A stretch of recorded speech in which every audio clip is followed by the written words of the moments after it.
آج کے پروگرام میں ہمارے ساتھ موجود ہیں انسانی حقوق کی علمبردار اور سماجی رہنما ڈاکٹر فرزانہ باری صاحبہ، اور ان کے ساتھ سینئر اینکر پرسن اور تجزیہ کار عامر ضیاء صاحب نے ہمیں جوائن کیا ہے۔ میڈم فرزانہ، پروگرام کا باقاعدہ آغاز میں آپ سے کروں گی۔ یہ بتائیے گا کہ طالبان کا نیا قانون معاشرے کو آزاد اور غلام کے دو طبقات میں تقسیم کرتا ہے میڈم، تو اس کے انسانی حقوق پر اثرات کیا ہوں گے؟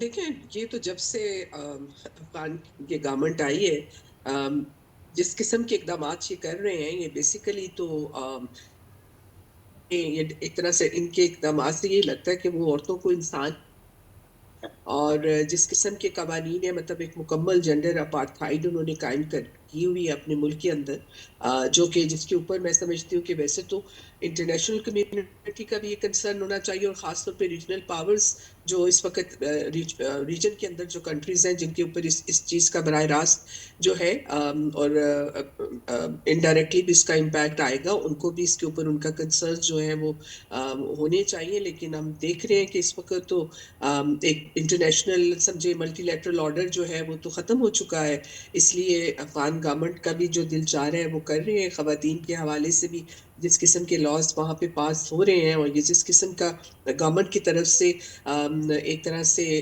کنٹرول ہے عورتوں کی موبلٹی کے اوپر، ان کی زندگیوں کے اوپر، ان کی سیکچولیٹی کے اوپر، نہ ان کو کام کی اجازت ہے، نہ وہاں وہ تعلیم حاصل کر سکتی ہیں، نہ وہ کسی محرم کے بغیر وہاں سفر کر سکتی ہیں۔ مطلب ایک بالکل انہوں نے عورتوں کی جو زندگی ہے وہ تو غلاموں سے بھی برتر بنا دی ہے۔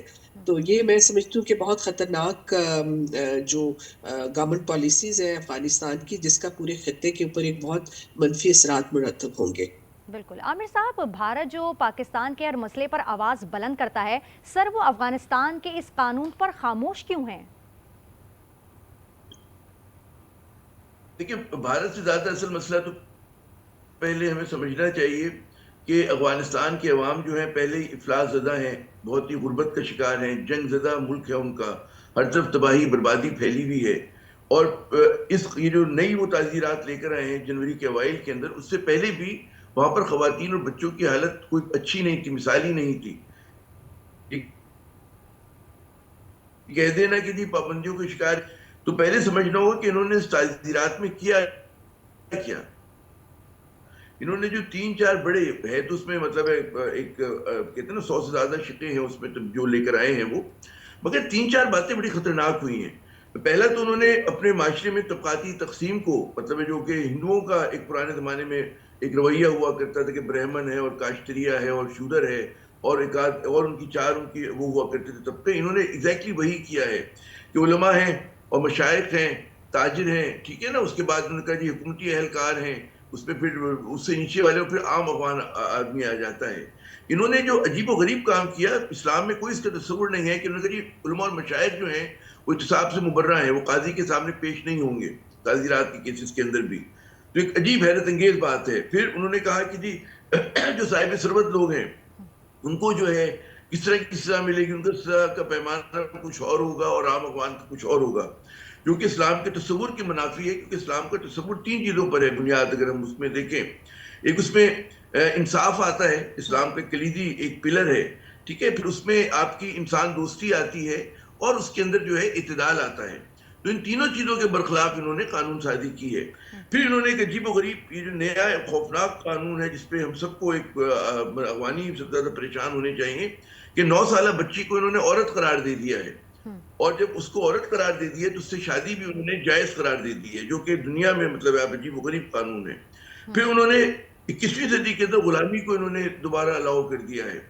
تو یہ اس طرح کے اقدامات ہیں کہ جس کے اوپر پوری دنیا کے اندر اور سب سے زیادہ افغان عوام میں تشویش ہونی چاہیے، اور اس کو سارا کا سارا اسلام کو مقدس نام لے کر کیا گیا ہے۔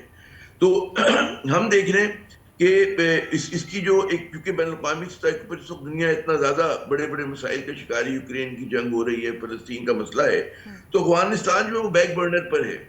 آپ نے بھارت کا پوچھا، بھارت کو افغانیوں سے کیا کوئی ہمدردی تو نہیں ہے، وہ ٹیکٹیکل بنیادوں پہ انہوں نے ان کو گلے لگائے، امیر خان متقی نے ان کا دورہ کیا، تو وہ ظاہر ہے کہ اس چیز کو اگنور کریں گے، ان کا کوئی وہ بنتا نہیں ہے۔ لیکن آپ سوچیں کس ملک نے وہ کیا ہے؟ سعودی عرب نے کیا ہے کیا؟ یو اے ای نے کیا ہے؟ کس ملک نے آخر جو ہے اس چیز کی مذمت کی ہے؟ کسی نے نہیں کی ہے۔ تو بات کہ سب لوگ اپنے اپنے مسائل کے شکار ہیں، لیکن کیونکہ ہمارے پڑوس پہ تو ہمیں زیادہ تشویش ہونی چاہیے کہ پاکستان میں ایسے لوگ ہیں کہ جو افغان طالبان کے فلسفے سے انسپائر ہوتے ہیں. ٹی ٹی پی ہے, بہت سارے وہ لوگ ہیں کہ جو ٹی ٹی پی کی طرز کے نہ ہوں لیکن پھر بھی ہیں وہ افغان طالبان کو آئیڈیل سمجھتے ہیں. تو اس چیز کو بے نقاب کرنا بڑا ضروری ہے کہ اسلام کا اور افغان طالبان کا, ان کے تصور اسلام کا بہت اس میں زمین و آسمان کا فرق ہے. اور اس میں ہمارے علماء کو آگے آنا چاہیے, انہیں بتانا چاہیے کہ نہ غلامی جائز ہے, نہ چھوٹی بچیوں کے ساتھ. آپ سوچیں نا کہ اگر اسلام میں انصاف کلیدی حیثیت رکھتا ہے تو ایک بچی کے ساتھ یہ چلے 16 برس کی بھی ہے, 17 سال کی بھی ہے, 18 سال کی بھی ہے, اگر اس کا کسی بہت بڑی عمر کے آدمی سے شادی کی جا رہی ہے تو ناانصافی ہے نا. تو انصاف کے اسلام کے کلیے کی نفی ہے یہ چیز.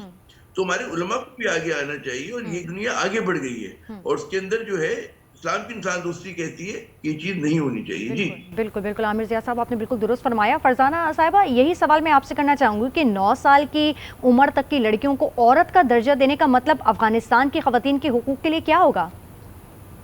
بالکل, یہ آپ سمجھیں کہ یہ تو ان کی زندگیوں سے کھیلنے کی بات ہے. اوبیسلی آپ کو معلوم ہے کہ جب چھوٹی عمر کی شادیاں ہوتی ہیں تو اس سے مٹرنل مرٹیلٹی ریٹ جو ہے, زچگی کے دوران بچیاں کس طرح سے پھر مرتی ہیں, ان کے جو زچگی کے درمیان جو کمپلیکیشنز ہوتی ہیں, پیچیدگیاں ہوتی ہیں, وہ بہت شدید ہوتی ہیں. چھوٹی عمر کی اگر بچی جو ہے وہ اگر اس کی باڈی کو ایکسپوز کر دیا جائے اور وہ پریگننٹ ہو جائے تو اس سے ان کی صحت جو ہے وہ بہت بری طرح متاثر ہوگی. ویسے ہی آپ کو بات معلوم ہے کہ افغانستان اور انکلوڈنگ پاکستان میں بھی جو زچگی کے دوران اموات کی جو شرح ہے وہ بہت زیادہ ہے, اور اس طرح سے تو یہ شرح جو ہے بہت زیادہ بڑھ جائے گی, اور یہ بچیاں تو انتہائی عورتوں کی زندگیاں بالکل غیر محفوظ ہو کے رہ جائیں گی. صحت کے حوالے سے بھی آپ کو معلوم ہے کہ ویسے بھی ہمارے خطے میں ہماری عورتیں جو ہیں وہ انیمک ہیں, آئرن کی کمی کا شکار ہیں ان کی صحت میں, اور چھوٹی عمر کی شادیوں میں خدا نخواستہ اگر جو حمل ٹھہر جائے تو, اور بچیاں انیمک بھی ہیں اور حمل بھی ٹھہر جائے تو یہ تو پھر ان کی زندگیوں سے کھیلنے کی بات ہے. یہ تو حقوق مطلب سمجھیں کہ حق تو بعد میں آئے گا, وہ زندہ رہیں گی تو اپنے حقوق کی بات کریں گے. یہ تو سمجھیں کہ ان کی زندگیوں سے کھیلنے کی بات ہے. آلریڈی عورتیں جو ہے ہمارے خطے میں اور افغانستان میں جو ہے وہ ویسے میٹرنل مرٹیلٹی بہت زیادہ ریشو ہے, لیکن اگر یہ اس طرح کی چیز کو الاؤ کر دیا جائے کہ پیوبرٹی کے ساتھ کہ جو ہی بچی بالغ ہو, چاہے وہ 8 سال کی ہے یا 9 سال کی ہے, تو اس کو سمجھا جائے کہ اس کے ساتھ شادی ہو سکتی ہے, تو میں سمجھتی ہوں کہ بہت ہی خطرناک اور ان ہیومن ٹرینڈ ہے, اور اس سے عورتوں کی زندگیاں جو ہے وہ بالکل خطرے میں پڑ جائیں گی. بالکل. عامر ضیاء صاحب, کیا بھارت کے لیے انسانی حقوق صرف سیاسی ہتھیار ہے سر, یا پھر حقیقی ذمہ داری بھی؟ دیکھیے, آپ بھارت کے اپنے سماج میں دیکھ لینا, وہاں کہاں انسانی حقوق کا خیال کیا جا رہا ہے کہ ان کو افغانستان کا درد اٹھے. وہاں پر جو مسلمان رہتے ہیں ان کے ساتھ تفریق ہے, وہاں پہ جو ڈیلٹس ہیں ان کے ساتھ تفریق ہے, وہاں پہ جو دیگر مذہبی اقلیتیں ہیں بشمول مسیحی برادری کے ان کے ساتھ تفریق ہے, سکھوں کے ساتھ تفریق ہے. تو یہ جو بھارت کا تو کوئی ٹریک ریکارڈ جو ہے انسانی حقوق کے حوالے سے کوئی درخشاں اور تابناک نہیں ہے. تو ہمارے یہاں مجھے حیرت ہوتی ہے کہ وہ آپ ان سے توقع کر رہے ہیں کہ جی وہ انسانی حقوق کے مسئلے پہ بولیں گے. سب سے بڑے ایبیوزر تو اس وقت ہندوتوا کے ماننے والے ہیں, وہ جس طرح سے انسانی حقوق کو پامال کر رہے ہیں اپنے ہی لوگوں کے. اور انسانی حقوق کیا ہوتے ہیں؟ اگر وہ کرسچن جو ہے اپنے عبادت نماز نہ پڑھ سکے, ان کی مساجد جو ہے نشانے پر ہوں, تو اس میں تو انسانی حقوق ختم ہو جاتے ہیں. پھر وہاں پر آپ دیکھیں کہ عورتوں کا استحصال جو ہے وہ ان کے اپنے ہندو جو ان کی کاسٹ سسٹم ہے اس پہ بہت زیادہ ہے, اور اس کو انہوں نے بالکل مطلب ہے وہ اس سے نظر وہ کرتے ہیں, درگزر کرتے ہیں اس چیز سے. تو ان کا تو کوئی ٹریک ریکارڈ اچھا نہیں ہے. کشمیر میں جو کچھ انہوں نے کیا ہے مقبوضہ کشمیر میں تواتر سے کرتے چلے آ رہے ہیں. پھر اسی طرح جو ان کی اور جہاں جہاں پہ علیحدگی کی تحریکیں ہیں, درجن بھر سے زیادہ ان کے مقامات پہ لوگ جو ہے نکلنا چاہ رہے ہیں بھارت کے ساتھ سے, وہاں پر انہوں نے ایک سخت قسم کا جابرانہ اوپریسو جو ہے نظام قائم کیا ہوا ہے, اور جس پہ آپ کو انسانی حقوقوں سے دور دور تک تعلق نہیں. جی بالکل عامر ضیاء صاحب, لیکن آپ اکثر و بیشتر یہ پروگرام میں ذکر کرتے آئے ہیں کہ افغانستان سے ہمارے کافی برادرانہ تعلق ہیں, کلچر ویلیوز ہیں, ایک دوسرے کو ہم اون کرتے ہیں, وہاں کے لوگ یہاں پر مقیم ہیں, ہمارے لوگ وہاں پر بھی مقیم ہیں, اور آپس میں خاندانوں میں شادیاں بھی ہوئی ہیں. لیکن اس قانون کو لے کر آپ کیا کامنٹ دیں گے پھر؟ دیکھیں پاکستان کے تاریخی مذہبی سویلائزیشنل جو ہمارے رابطے ہیں افغانستان سے وہ تو اپنی جگہ مسلم ہے، اور اس قانون کا تعلق نہ افغان سرزمین سے ہے نہ پاکستان سے ہے. کہ پاکستان میں جو پشتون رہتے ہیں مطلب ہمیں پتہ ہونا چاہیے کہ وہی قبیلے، بہت سارے قبیلے جو ہیں وہ تقسیم ہوئے ہیں، وہ پاکستان میں بھی ہیں، وہ افغانستان میں بھی ہیں. تو اگر وہاں پہ کوئی جابرانہ وہ قانون لے کر آتے ہیں تو ایک اقلیت تو اس کو اپریشیٹ کر سکتی ہے، اور لیکن کوئی عام جو پشتون ہے، عام وہ ہے، وہ لوگ تو نہیں کریں گے. تو وہ ہمارے تعلقات اپنی جگہ بالکل آپ کو فرما رہی ہے کہ ہمارے یہاں جو ہے ایک ہی قبیلے کے ایک ہی خاندان کے آدھے لوگ ادھر ہیں آدھے لوگ ادھر ہیں، وہ ایک حقیقت ہے، اور اس کو تو ہم وہ نہیں کر سکتے نظر انداز.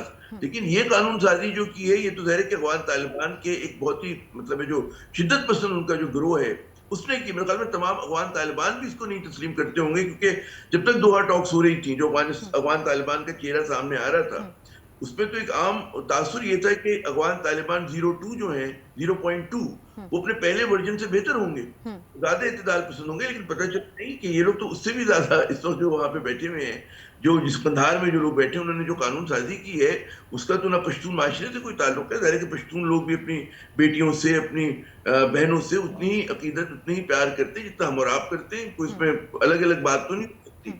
لیکن جس طرح ہمارے یہاں کوئی لوگ جابرانہ کام کر دیتے ہیں، لیکن کئی بات ہوتی ہے. اگر بچی کی شادی ہو رہی ہے غربت کی وجہ سے 9 سال کی 11 سال 12 سال کی چائلڈ میرج جس کو کہتے ہیں، تو وہ غربت کی وجہ سے ہو سکتی ہے. وہ اس کے والدین پریشان ہو سکتے ہیں، ان پہ جبر ہو سکتا ہے، ان کے اوپر ان کو دھمکا کے کام کیا جا سکتا ہے. کہ کوئی بھی جو صاحب اولاد اس طرح کی حماقت نہیں کر سکتا، اس کو اپنی بچی کی جان میں نہیں ڈال سکتا. میں نے ویڈیوز دیکھی ہیں بچیاں بلک بلک کے روتی ہیں. آپ تصور کریں نا کہ ایک چھوٹی بچی اس کا اگر 40 سالہ مرد سے یا 30 سالہ مرد سے آپ اس کا نکاح پڑھوا رہے ہیں تو کہاں سے جائز ہے؟ اسلام میں تو ہے نا کہ بچی کی مرضی شامل ہونی چاہیے.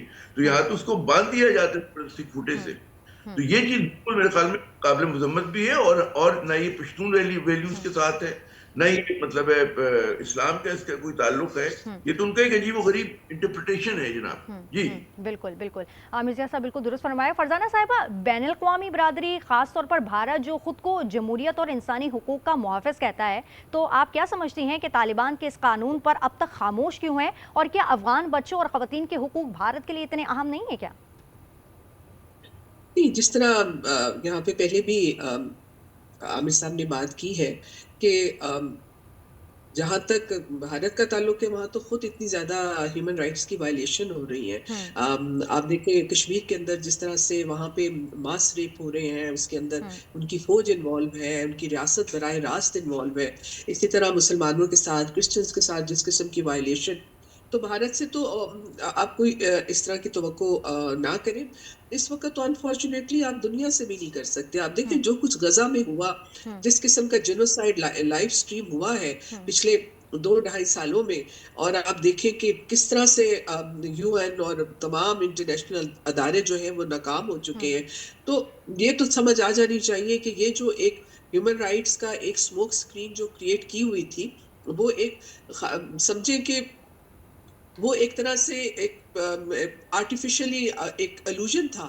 آپ نے دیکھ لیا کہ وہ پوری دنیا میں مطلب عوام لوگ نکلے ہیں، لیکن جو ریاستیں ہیں پوری دنیا کی جو حکومتیں ہیں جنہوں نے ان چیزوں کے اوپر نیگوشیٹ کرنا ہوتا ہے، پریشر ڈالنا ہوتا ہے یا کوئی سینکشنز لگانی ہوتی ہیں. آپ دیکھیں اسرائیل پہ کس نے سینکشن لگائی ہے، تو آپ اسی طرح یہ افغانستان پہ کس نے لگانی ہے، کیونکہ یہاں ہر ملک جو ہے وہ اپنے صرف پولیٹیکل انٹرسٹ، اپنے اکنامک انٹرسٹ کو دیکھتا ہے.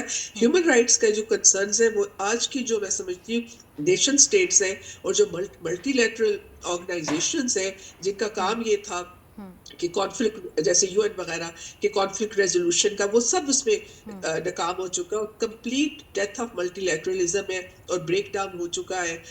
جو ایک سمجھے کہ جو ایک یونیپولر ورلڈ آپ سمجھے کہ وہ جس طرح سے امریکہ ڈکٹیٹ کر رہا ہے پوری دنیا کو، اس میں کسی سے، اور اس میں جو امپیریلسٹ پاورز کر رہی ہیں اور اس کے رسپانس میں کوئی بھی ملک نہیں بول رہا ہے. نہ چائنا بات کر رہا ہے، نہ رشیا بات کر رہا ہے، نہ کوئی اسلامک بلاک بات کر رہا ہے ان چیزوں کے اوپر.